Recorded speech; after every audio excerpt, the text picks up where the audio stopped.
Last week I started a two-part sermon that I'm going to wrap up this week. We're talking about the greatest commandments, and it's all based upon a passage of Scripture from Mark 12, 28 through 34. And this is repeated a couple times throughout the Gospels, but we're going to start off and we're going to read this, and then we're going to go back and talk a little bit about it. So Mark 12, 28 through 34 says this. One of the teachers of the law came and heard them debating. Noticing that Jesus had given them a good answer, he asked him, "Of all the commandments, which is the most important?" "The most important one," answered Jesus, "is this. Hear, O Israel, the Lord our God, the Lord is one. Love the Lord your God with all your heart and with all your soul and with all your mind and with all your strength. The second is like this. Love your neighbor as yourself. There is no commandment greater than these." "Well said, teacher," the man replied. "You are right in saying that God is one and there is no other but Him. To love Him with all your heart and with all your understanding, with all your strength, and to love your neighbors as yourself is more important than all the burnt offerings and sacrifices." When Jesus saw that he had answered wisely, he said to him, "You are not far from the kingdom of God." And from then on, no one dared ask him any more questions. He put them in their place, kind of. So we're talking about this today. If you go back and you read through the Old Testament, like when you get into Exodus, Leviticus, Numbers, Deuteronomy, there's a whole bunch of stuff in there where people talk about there's this commandment and this commandment and this commandment and all these different laws in the Old Testament. Those books are, totally based. That's what they call the books of the laws. Those first 5 books in the Old Testament, because that's where God lays out the law. But here in this conversation, Jesus says that the whole law is summarized in these 2 things. If you do these 2 statements, if you follow after these 2 things, then you're going to do everything else. Everything else is going to fall into place. So he has said the number one thing is to love God with everything that you are. To love Him with your everything, to love Him with your mind, love Him with your heart, love Him with your strength, love Him with your soul, love God. And so last week we spent some time going through and looking at that and seeing exactly what that means in our life. Well, this week we're going to look at the second part of that, because Jesus didn't stop with that first thing. He didn't say love God and then end there. He said the second one is like the first. Love your neighbors as yourself. And one of the things you will find is that those 2 commands are so interconnected that you can't have one without the other. You can't love your neighbor you can't love God without loving your neighbor, and you can't love your neighbor without loving God, because the 2 are so intermeshed, and they work together. And in fact, if you're not doing both of them, then you're not being the person that God has called you to be. And so we're going to look at that today. We're going to go in closely and dive into this a little bit more, what that exactly means. But one of the first questions that people ask sometimes is, who is my neighbor? I've had people come up to me and say, there's nobody that lives right next door to me, so I don't have any neighbors, so this doesn't apply to me. Jesus actually dealt with this very same question. I'm going to go back and I want to look at this story. Out of Luke chapter 10, verses 30 through 36, a man came up to him and basically said, okay, who is my neighbor? When he was talking about this very command. Because the man come up to him and Jesus said, the man said, I'm doing everything I can to follow God. And he says, well, what are you doing? And he said, I'm loving God with all my heart, all my mind, and then I'm loving my neighbor as myself. And then the man looked at Jesus and said, but who's my neighbor? In verse 30, Jesus starts. In reply, Jesus said, a man was going from Jerusalem to Jericho when he fell into the hands of robbers. They stripped him of his clothes, they beat him, and they went away, leaving him half dead. A priest happened to be going down the same road, and when he saw the man, he passed on the other side. So too, a Levite, when he came to the place, he saw him pass on the other side.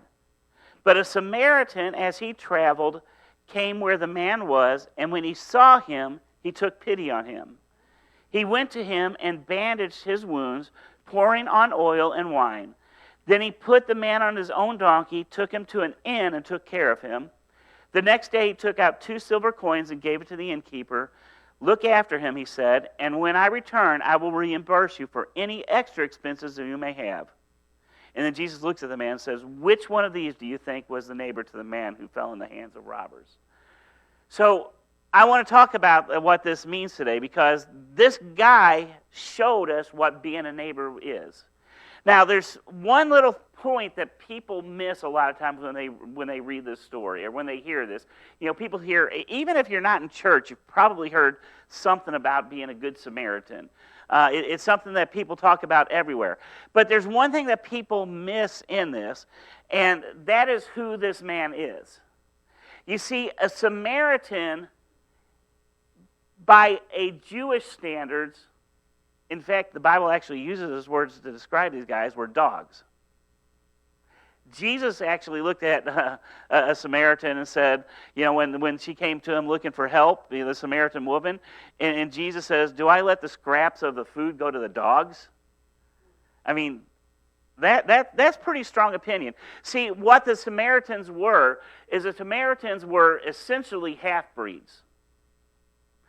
In the land of Samaria, where this is where the enemy armies had come in and conquered, and they put their own people living here, and the Jews that lived there started marrying these people, and so they started intermingling with their enemies.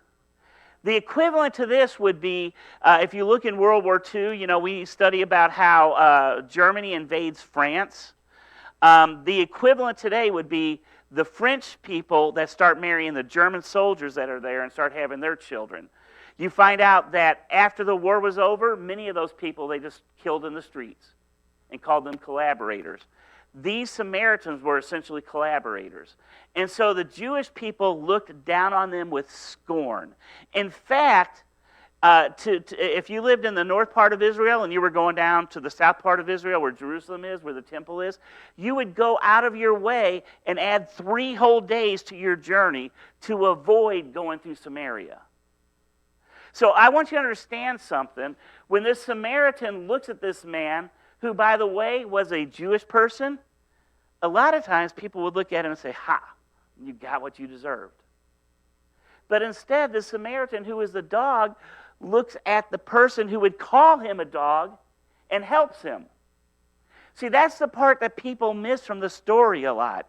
The man who is scorned helps the man who is scorning him. And that's one of the things that people miss from this.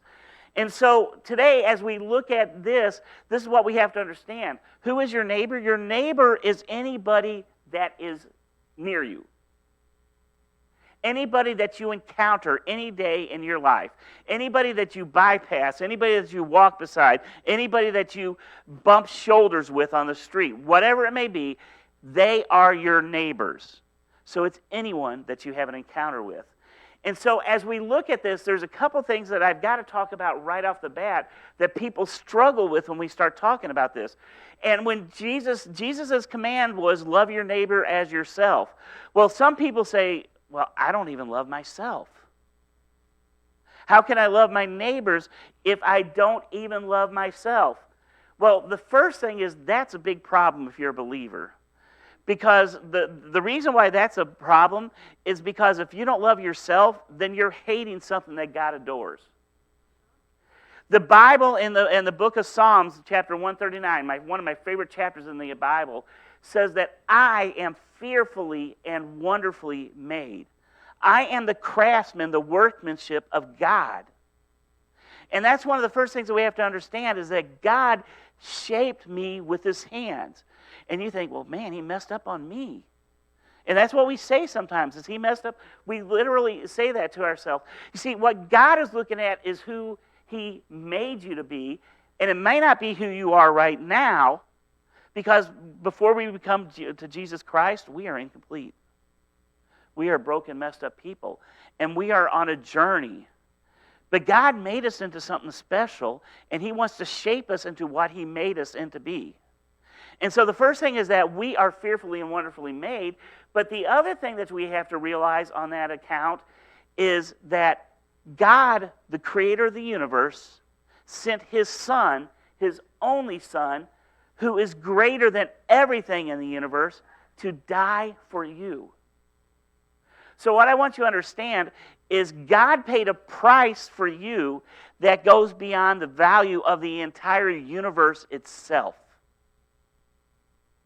So you are worth something. Whenever I hear a Christian say that I'm worthless, it kind of breaks my heart. I'm like, don't you understand what God did for you? What God did, the price that God paid for you, the price that Jesus paid for you. You have value. You are special. You are the apple of God's eyes. So if you say, I don't love myself, it's because you don't understand all that Jesus sees in you. And you need to open your heart up and just let him speak to you. So that's the very first thing is that, and it goes back to the first commandment. One of the reasons we don't love ourselves is because we don't love God. And that's how I say this is all so interwoven, because we can't do one without the other. And so we have to understand who we are in Christ. But the second thing as we get into this that we have to lay out right at the very beginning is that loving our neighbor means sometimes loving people that hate us. Loving people that despise us. Let me read to you Romans 5, 8 through 10. But God demonstrated his own love towards us in that while we were still sinners, Christ died for us. Much more then, having now been justified by his blood, we shall be saved from the wrath through him. For if we were his enemies when we were reconciled to God through the death of his Son, how much more, having been reconciled, we shall be saved by his life. That scripture literally says that while we hated God, he died for us. While we despised him, he came and he died for us. While we were his enemies. Today there are people in church, people who are Christians, who love God with all of their heart, that at one point waved their fist to heaven and yelled, I hate you. I hate you. There are people who have come to Jesus Christ who had nothing but contempt and scorn for him in the past. Let me give you some examples. There was a man, his name was Lee Strobel. You may have heard of him because he wrote a book. The book he wrote is called The Case for Christ. How he ended up at that book was he began a quest to go and show the world that Jesus was a myth, that he was made up.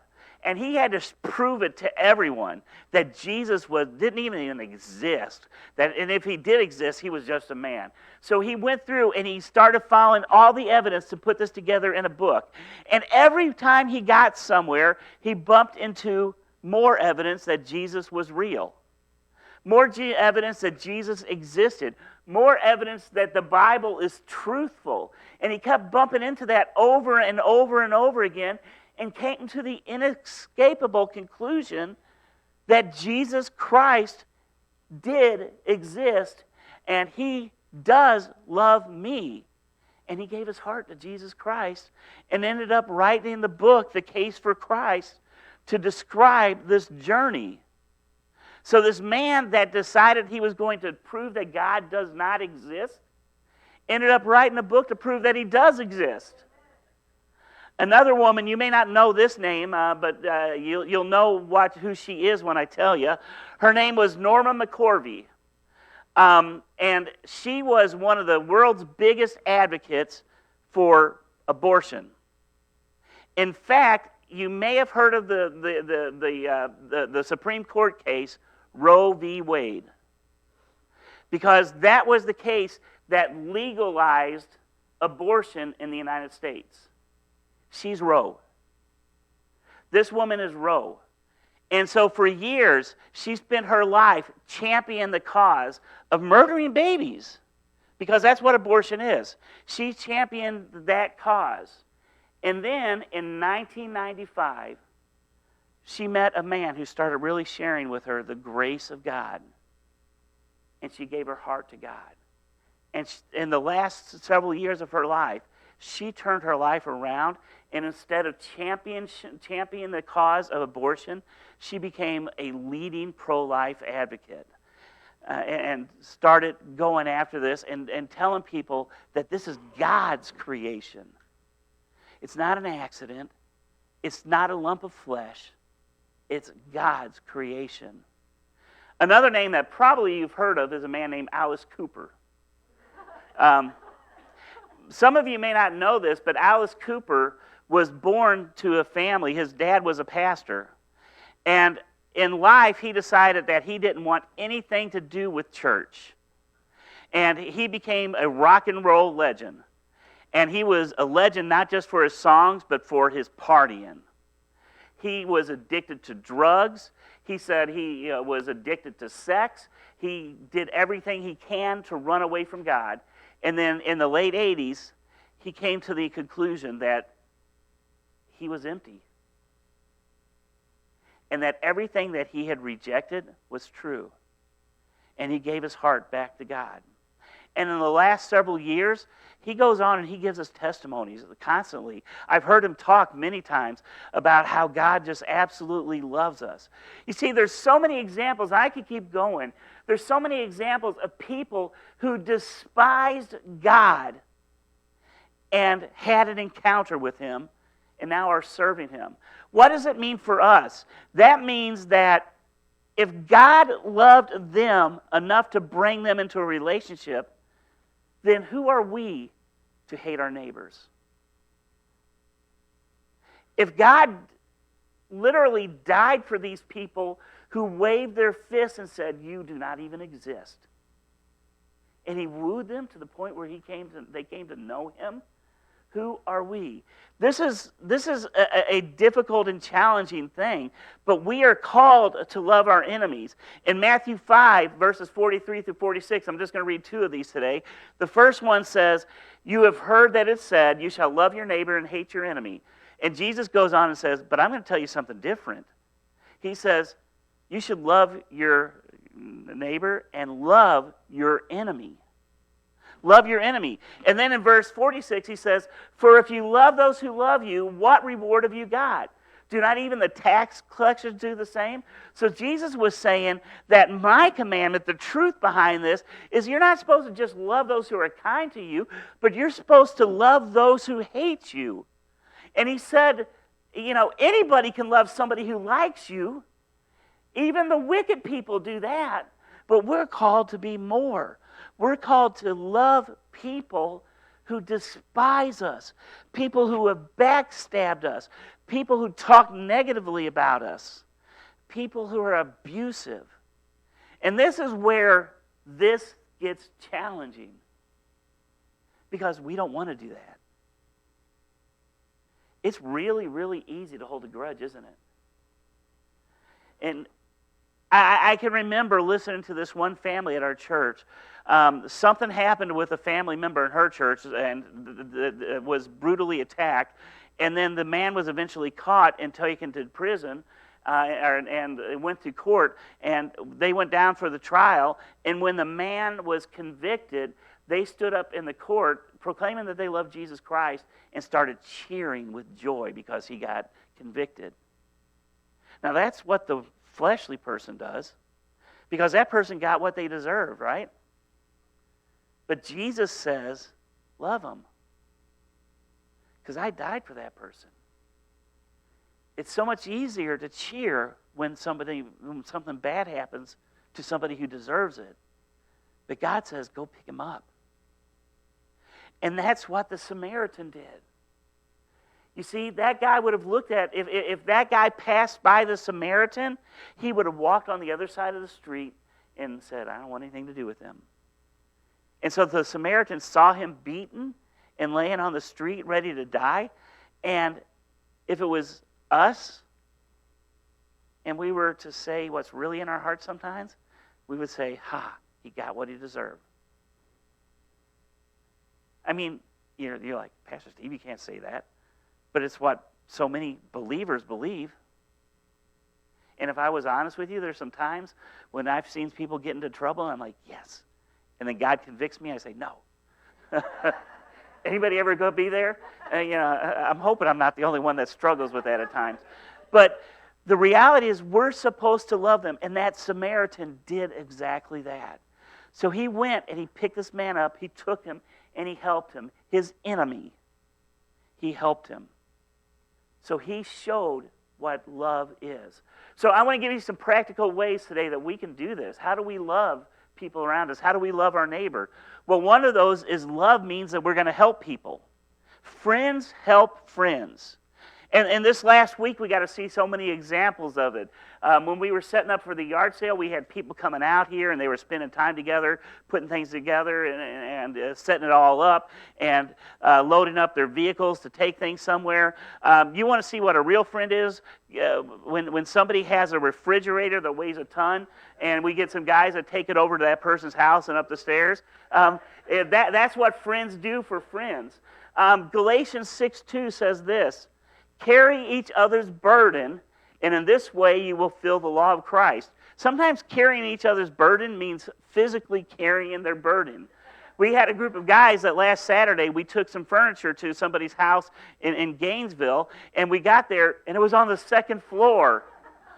And we were looking up there, okay, God, we're carrying the burden, and sometimes that's what it means, is literally being there for somebody in need.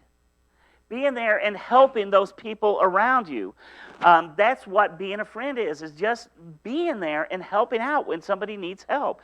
And in fact, there's an old saying, a friend in need is a friend indeed. Listen to what Proverbs 17:17 says, and you'll see where that saying kind of came from. A friend loves at all time, and a brother is born for adversity. In other words, what that means is when the world collapses, when everything is falling down, the person that stands next to you, that's a friend. And sometimes we need to be that friend. We need to be the one who is there when it all collapses.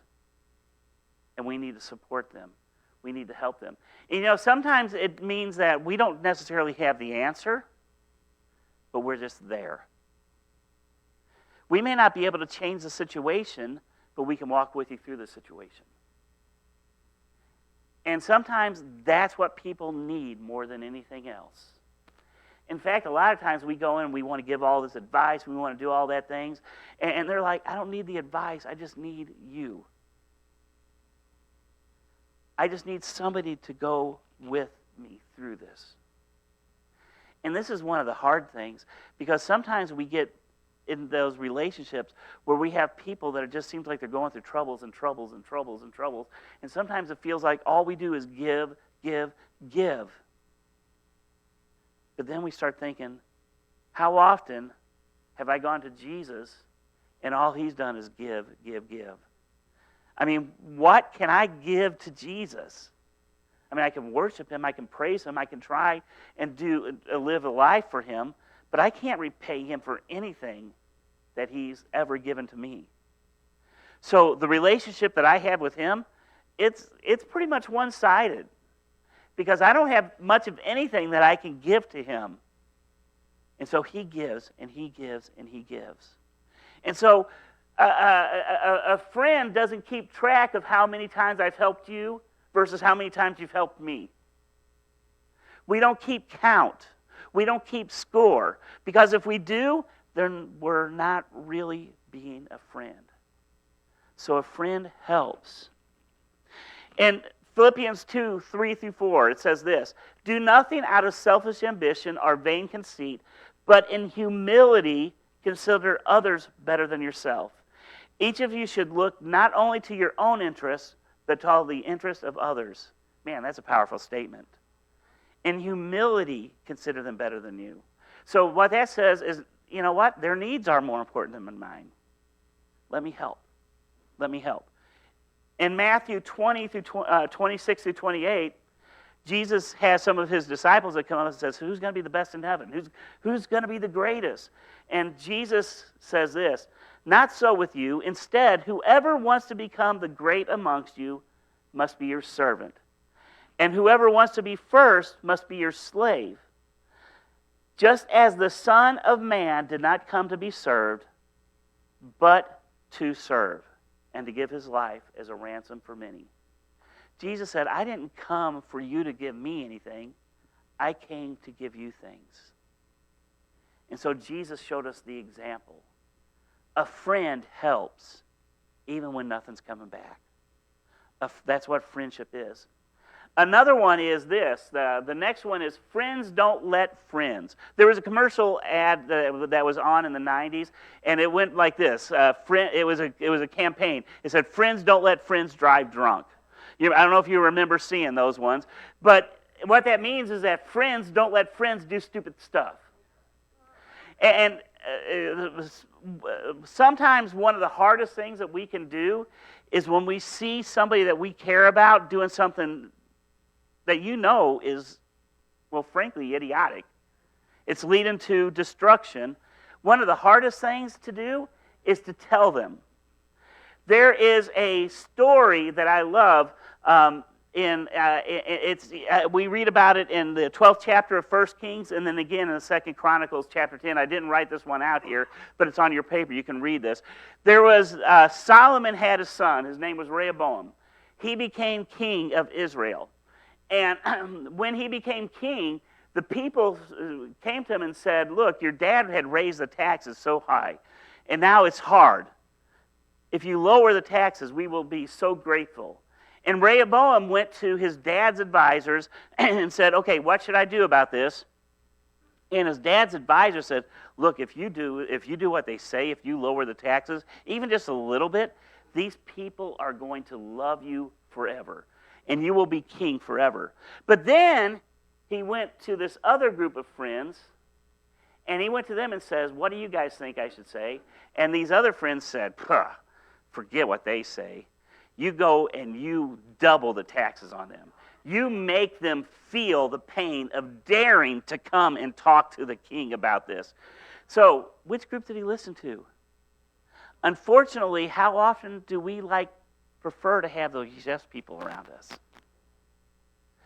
You see, sometimes you surround yourself with people to give you the answer that you want to hear, but it's not the answer that you need to hear. And he listened to them, and because of that, it started a civil war in Israel that divided the kingdom in half and began the process of its destruction. They went from the greatest point in their history to a slow, steady downward spiral because he listened to the wrong people. One of the greatest things that we can do to somebody is to tell the truth. And sometimes, it may be uncomfortable. Sometimes it may be difficult and it may be challenging, but a real friend will look at them and give them genuine, godly advice. And that part's got to be critical in there. It's got to be godly advice.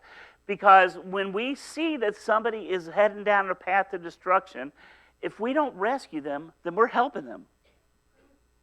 And if it's somebody that we care about, and sometimes one of the things that's hard is that we don't like confrontation. We're worried that, well, what if they stop talking to me? Well, that's a possibility. They could absolutely reject you. They could say, I don't care what you say, and go the other direction entirely. But that's not our choice and our decision. Our decision is, what are we going to do with what we see? And we got to help them. In Ephesians 4:15 it says, instead we speak the truth in love. We will grow in all things to him who is the head, that is Christ.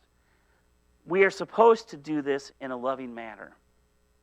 So what that doesn't mean is we walk up to somebody and we flick them on the forehead and say, you're being an idiot. Now sometimes if you have the right relationship with somebody, you can do that. But you got to know what your relationship is, because I've literally had some friends that did that, said, stop it. And I'm like, okay. And, but it's not that they are doing that to be mean. It's doing that to get your attention. You need to know your relationships. And that's the most important thing, because you can be outside of a situation, you can see somebody's doing something stupid, and if you walk up to them and say, you're being an idiot, they're going to hear you, and they're going to say, wow, you're just mean. But if you're in a relationship and you say that same thing, They're going to look at you and say, man, I hate you, but you're right. Right? I mean, that's what friends are like. If you're really a good friend, and it all comes from this. We do it because we love them. And we can't do it if we don't love them. The next thing is this. Friends sacrifice for one another. Friends give up. They give of themselves. In John 15:13, Jesus made this statement.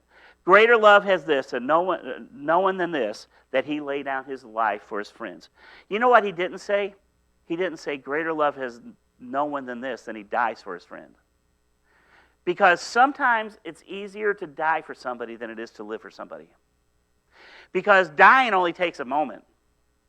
In fact, sometimes you may see something happen. You hear these stories. Somebody sees somebody attacked out there, and they jump into the line of fire, and they may end up being dead, and they didn't even know that person. That's easy to do in a moment. But see, laying down your life means giving up who I am, what I want, my dreams, my ambitions for other people. It means sacrificing and putting them ahead of myself. And that's where things start getting challenging.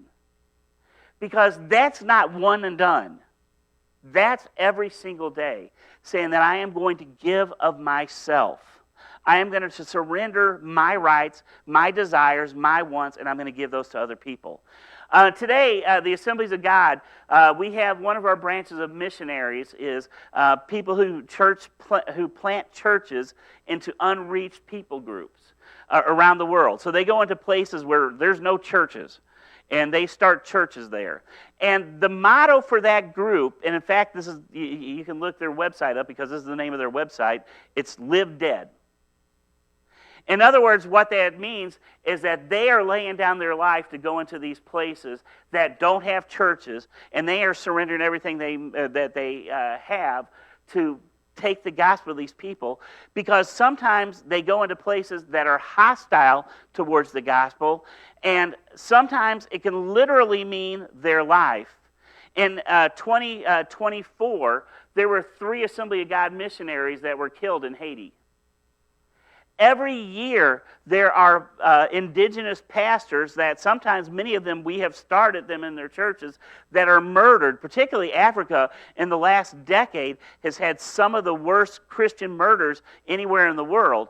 And particularly, they target church leaders. But yet, they keep going back and laying down their life because they've determined that this is worth it. Greater love has no one than this, that he lay down his life for a friend. So they say, I'll give whatever it costs, up to and including my life, to help these people. In the 1700s, there was a story about these 2 missionaries. One was Johann Dober, and the other one was David Nietzschmann. And they were missionaries that decided that they wanted to reach the enslaved people that were in the Caribbean islands, because the European people used slaves over there for sugar plantations like mad. And so they decided that they were going to sell themselves as slaves, because that was the only way that they would be able to get into these colonies over here, is as slaves. So they decided to sell themselves into these colonies as slaves. And so they ended up on the island of St. John, and they went to a few other islands over the next several years. And fortunately, when they got here, the people said, well, okay, you know, we understand that you did that. We're not going to make you live the life of a slave. But they were willing to sell themselves as slaves, and so they let them travel around the islands. Back when I was in the Air National Guard, I went to the island of St. Croix for an exercise that was down there, and I visited a church that was there, and they traced their history of their church back to these 2 missionaries that were willing to lay down their life to go and teach these enslaved people, even if it meant that they had to be slaves. You see, this is what I want you to understand. When we lay down our lives, we may not see the outcome of that. We may not see what it does, but it leaves a seed. And sometimes that seed may even germinate long after we're gone. But when we lay down our lives for other people, it reaps. And if nothing else, it reaps the love of Jesus Christ. Now, today I'm going to wrap up with this, and I'm going to ask the worship team if they'll come back up here. But the last thing as we talk about this is that what you have to understand and what you have to see is as we talk about these two commandments, I pointed this out at the beginning, you can't have one without the other. Because we can't really love other people until we have that deep relationship with God. Until we love God with everything that is within us. Because the things that we're talking about here is superhuman. I mean, you don't love your enemies. You don't give up yourself. We just don't do that. That's not the way that the world lives. That's not the way we see things around us. And frankly, that's not our instinct. See, our instinct is that we want what we want. In fact, one of my greatest stories I love telling about my kids is one of my daughters one time was just doing something that she had given something to her sister, and she was trying to take it back, saying, I want it. And I looked at her, and I said, you are being so selfish. And she looked at me and said, I'm not being selfish. I just want what I want. I love that statement. That's the definition of selfishness. And that's who we are in our nature. So we can't love other people if we don't love God first, because we have to have that relationship with Him. And this is the other part is that we can't love God unless we are loving other people. In fact, in 1 John, he goes so far to say this. He says that if you say you love God, but you hate your brother, then you are a liar. That's pretty strange. It's pretty strong words there. He's saying that if you hate others, you are a liar, and there's no truth within you. So it's not an option. This is a command. It is a law, and that's what Jesus said. He said, these are the commandments. Love the Lord your God with everything that you are. Love your neighbor as yourself. Not an option, a command. And just in case people say, well, that was the Old Testament. You know, we don't live under the same law. This was Jesus. He said it. And some people say, well, you know, Paul wrote that later on and this and that. No, this was from the mouth of Jesus. So you can't argue with that. You can't debate that. I mean, you can say, I don't believe it. That's up to you. But Jesus said, love the Lord your God with everything that is within you. Love your neighbor as yourself. All of the law is on these two things. If you do these two things, you'll be a righteous person. So today I'm going to leave us with that statement, because those two things work together so much. You can't have one without the other. So today, if you're here and you find yourself struggling in one way or the other, chances are it's because the other one is off kilter. Either you're not loving God the way you should love God, or you're not loving your neighbors the way you should love your neighbors. And if you're not doing one or the other, then you're going to be in conflict with yourself. And you're never going to have peace until you get that right. So today, as the worship team leads us today, I just want you to take some time to let this sink into you and to do a little bit of self-examination. Say, God, am I loving you the way I need to love you? And if I am, that means I should be loving my neighbors. And say, God, am I loving my neighbors the way I should love my neighbors? And if I am, or if I'm not, that means I'm not loving you the way I should be loving you. Just spend some time looking at your heart as the worship team leads us. And I'm going to ask you, if you will, stand to your feet. If you need to come forward, we'll be up here to pray with you. If you want to just confess this and just say, God, I need strength with this, you can do that. If you want to come and kneel at the altars, you can do that. Or if you want to kneel where you're at, you can do that. But I'm just going to encourage you to spend some time in God's presence today as our worship team leads us.